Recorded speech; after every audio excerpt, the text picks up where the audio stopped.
they just asked me a question upstairs saying how difficult was it to get into that shape. But when I had an extraordinary story like that, a script like that, it took me a year, but I didn't quite realize how tough it was. It was just taking it one day at a time and thinking about the story and thinking about the release.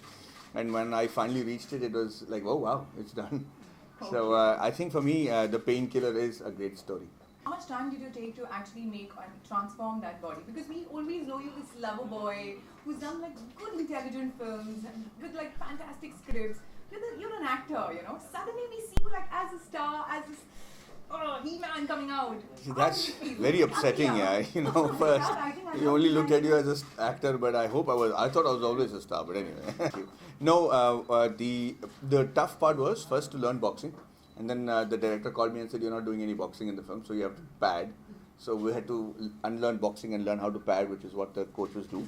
And then after that, I realized that I was not an active boxer, so I had to have a physique which looked like a retired boxer, which is not as many veins and nerves popping out, but just larger size that happens over years of average use, but somebody who's had a great physique before.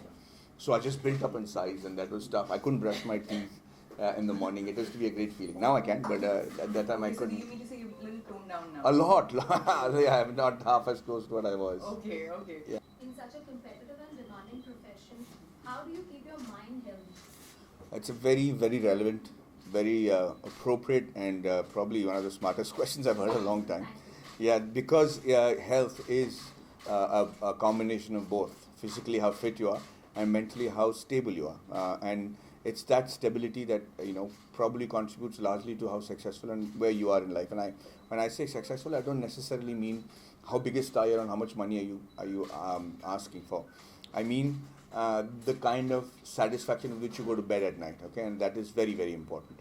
So for me, it was a lesson that I learned. I went to a place in Austria where I had to learn first about my body before I went into something like that, because when you go into quick bodybuilding and want to put on muscles, there are repercussions to an effect like that.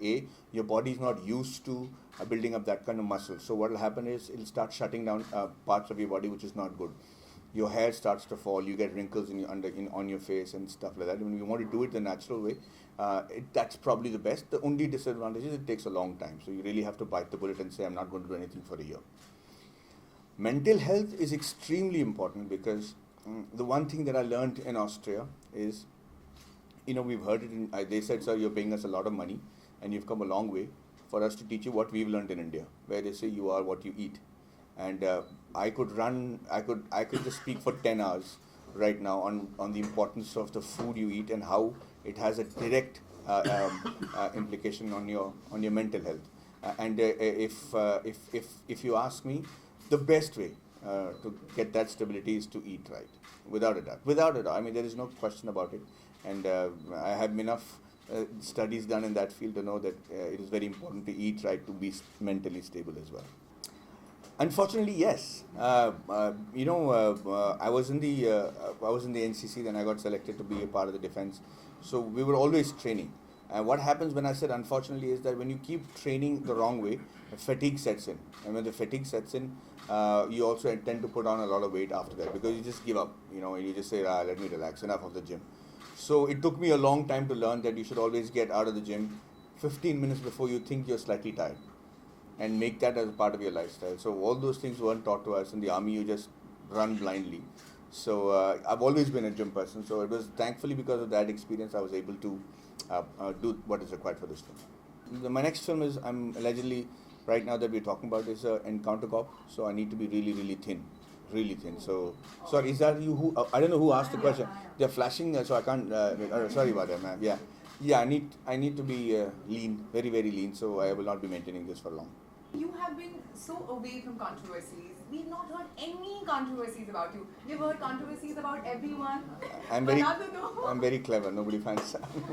So matlab kuch to hai. So that means that the entire media is here. They are going to make sure that they, figure out. I hope they do. I'm having a very, in my opinion, my PR department is right here, and they keep saying that you have an idiotically boring reputation. So please have a couple of affairs and some stuff. So I'm saying, find somebody. Let's do that.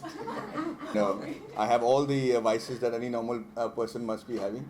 And it's just that I'm trying to build up an exciting image over here. Okay, so please help me with that. The film industry is in a really bad shape, and we hope that it improves. He said it's been 50 years since now, and it's never improved. Yeah, He said exactly. the film I industry feel is always in the such bad a state. bad So that's how it's been constant.